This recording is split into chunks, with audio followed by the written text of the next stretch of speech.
Ол қатарда мен де бармын. Ассалаумағалейкум қазақ елі. Айгүл Иманбаева жалғыз басты әйел болудың қиындығын айтқан екен. Бұл туралы Стан Кз ақпарат агенттігі хабарлайды. Танымал әнші Айгүл Иманбаева жеке өмірінен сыр шертіп, жалғыз басты әйелдің мәселесін қозғады. Актриса әлеуметтік желіде ажырасқан әйелдер, олардың жан жарасы жайлы, кейде маған қоғамда жалғыз басты әйелдерге орын жоқ сияқты көрініп тұрады.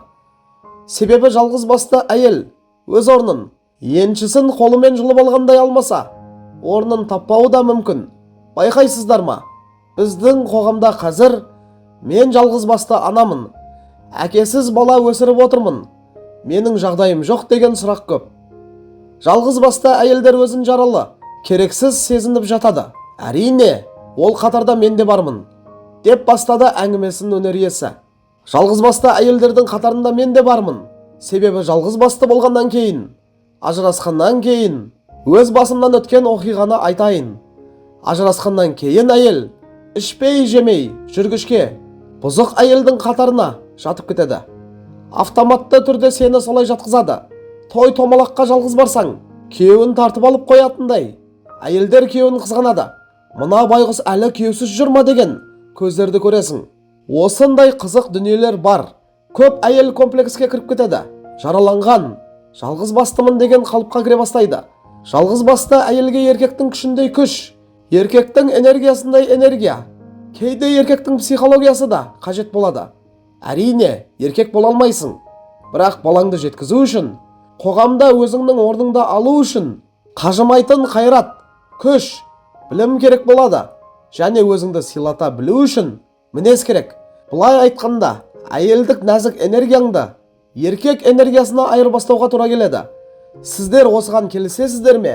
Деді актриса. Ассалаумағалейкум қазақ елі. 21 сағат бұрын, осыдан бұрын Айгүл Иманбаева әпкеміз өзінің инстаграм парақшасына осындай сауал қойған екен оқырмандарына. Оқырмандары не дейді екен? Ажырасқан ат жаман, атам айтатын, қайтып келген қыз жаман деп.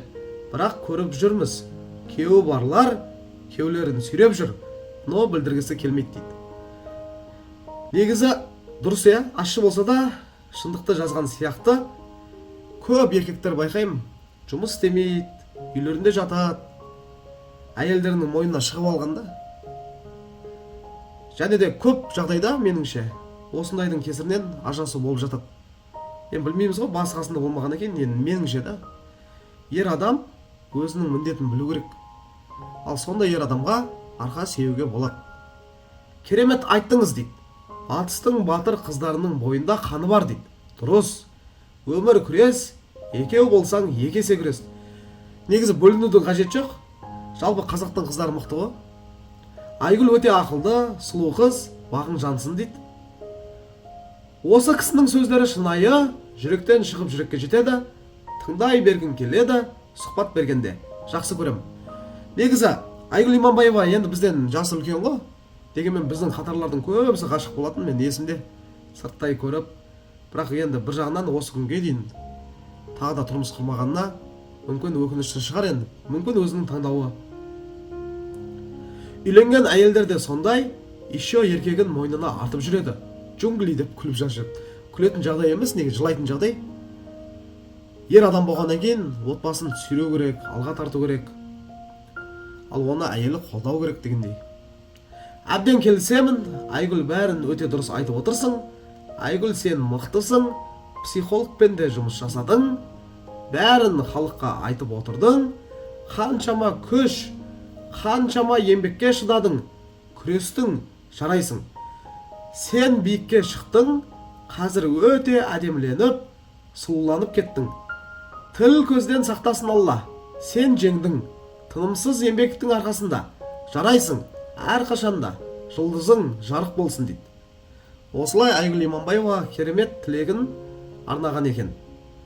Өте керемет, дұрыс айтып отырсыз, дұрыс айтасыз. Алланың алдында таза болсақ болды. Адамға есеп бермеймін, ит үреді, керуен кетеді.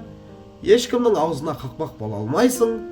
Ана да, әке де болып, түнде жылап алып, таңертең жұмысқа бара береміз. Сыртымыз бүтін, ішіміз түтін дейді. Енді мына жерде жазған ғой, ит үреді, керуен кетеді.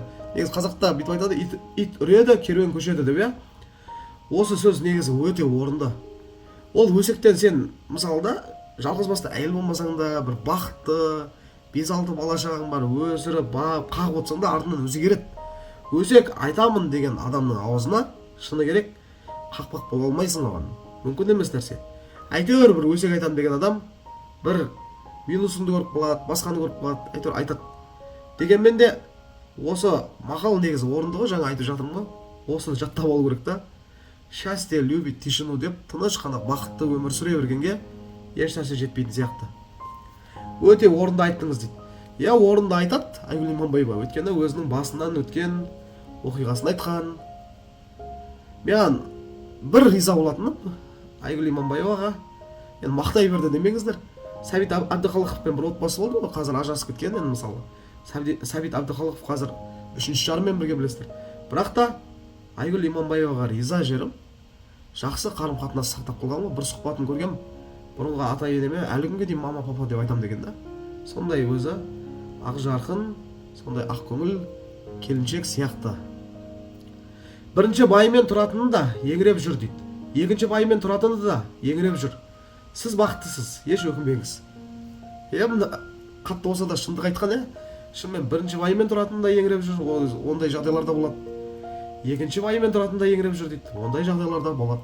Өмір оғаннан кейін бәрі болады. Жаным сол дейді. Менің ойымды дөп басып айттыңыз дейді. Айгүл ханым өте керемет жеткізді. Нағыз мықты, қайсар, пысық, но к тому же и женственная, обаятельная, привлекательная женщина деп те жазыпты. Сіз керемет әйелсіз, Айеке, мұңаймаңыз ешқашан. Бәрін доп дұрыс айтты дейді. Әрине өте дұрыс айтылған. Айгүл ханым өте дұрыс айттыңыз. Рас жаным, әйелсің, нәзіксің. Бірақ қайсарлық керек, әсіресе ұл бала тәрбиесінде. Сонымен екі жақты болып жүрген жайымыз бар жаным ау деп те пікір жазылған екен. Ақылды қызсың ғой, әңгімені ойланып өз ойын жеткізе біледі. Бақытты бол дейді. Бәрін дұрыс айтты, дұрыс айтасыз Айгүл ханым. Дұрыс айтасың, негізі өзін үлкен тұлғасың. Сен сұлусың, біз сені жақсы көреміз деп те қолдау білдірген екен. Өте ақылды әйел, орынмен сөйлейді. Мықты әйел жалғыз өмір сүреді депті.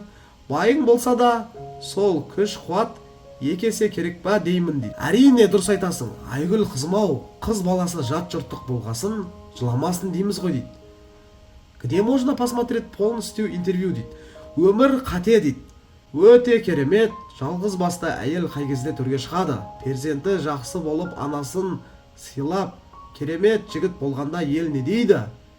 Молодец, осы ұлды жеткізем деп барын салып, байсыз өткізді өмірін деп түсінеді. Өсірген ұлын ақмақ болса, я өзі ырбаң-жырбаң етіп, ұлына не тәрбие берер дейсің деп. Өзі Алла тағала жалғыз басты әйелдің ең жақын қорғаушысы, қолдаушысы. Мен де жалғыз басты әйелмін, бірақ ешқашан өзімді күйеуі бар әйелдерден төмен санамаймын. Төмен санамаңыздар. Несін санайсыз? Адамның бәрі бірдей ғой. Ол тағдырды, ол бізге Алла береді. Осы мен жалғыз басты екенмін деп өз-өзіңді тастап жүргенде бір жағынан дұрыс емес. Ұлың, қызың болса, жетілдір, өсір. Басқа да толыққанды отбасыларда өсіп жатқан ұл балалардан, қыздардан кем қылмай өсір. Жақсы оқыт, мектепке апар. Қолынан келгенше жақсы садикке бер, мысалда. Жақсы мектепке бер. Жақсы білім алуға көмектес. Қадағала сабағын. Сосын үйлендір, жақсы келін ал. Мысалы, өмір жалғасады ғой, өмір тоқтап қалмайды. Өмір болғаннан кейін бізде көреміз, не бір әсіресе дұрыс емес жолға түсіп кеткен сондай адамдар да кездеседі ғой бұл өмірде. Соларға қарайсың да бір жағынан қынжыласың. Бұл сынақ қой, бұл жай сынақ. Сынақты кімге береді? Алла тағала жақсы көретін адамға береді. Болды, солай қабылдап қал болды. Мені жақсы көреді, значит, содан кейін сынап жатыр. Мен шығып кетейін бұдан. Значит, мен күшім жетеді. Мен бұдан шыға аламын деген сияқты адамда сенім болса, адам шығып кетеді. Және де ойламаған жерде мүмкін жаңа бірінші күйеуінен көрмеген мейірімділікті, махаббатты мүмкін екінші күйеуің береді. Ол өмір ғой. Бірақ та бұзылып кетпеу керек, өзін тастап жүрмеу керек. Алланың ұнатпайтын іс-әрекеттерін жасамау керек қой. Менің ойымша да енді. Сосын мына жерде бір пікірді көрдім да, жаңа молодец, осы ұлды жеткізем деп барын салып байсыз өткізді өмірін деп түсінеді дейді. Иә, расымен де сынақтың бәріне төтеп беріп ол қызды жетілдіріп жатсаңыз, адамдар кезінде айтқан өсектері үшін өкініп өздеріңкі дұрыс емес екенін де түсінеді ғой. Мен де жалғыз басты әйелмін, бірақ ешқашан өзімді күйеуі бар әйелдерден төмен санамаймын. Көңілім толады. Өзім берген тәрбиеме кереметтей Алланың берген ұлы бар. Бақыттымын, шүкір. Алла бәрін реттеп береді екен. Айгүл өте ақылды қыз екенін мойындатып тастаған қыз ғой. Артық әңгімесі жоқ, ақылды. Ешкіммен салыстырмаймын осы қызды деп те жазған екен. Айгүл деген қыздар негізі мықты, қайсар, пысық болады екен. Жалпы пікірлердің дені осындай, құрметті көрермендер. Айгүл ханымға отбасына бақ береке тілеймін. Және де осылай жалғыз басты әйелмін деп сынып жүрген адамдар болса, Алланың барын ұмытпаңыздар. Алла тағала бәрін реттейді расымен де. Құдай қаласа бақытты болып кетіңіздер, жақсылыққа сеніңіздер. Алланың есебі тура ғой. Құрметті көрермендер, видеоны соңына дейін көргендеріңіз үшін көп рахмет айтамын.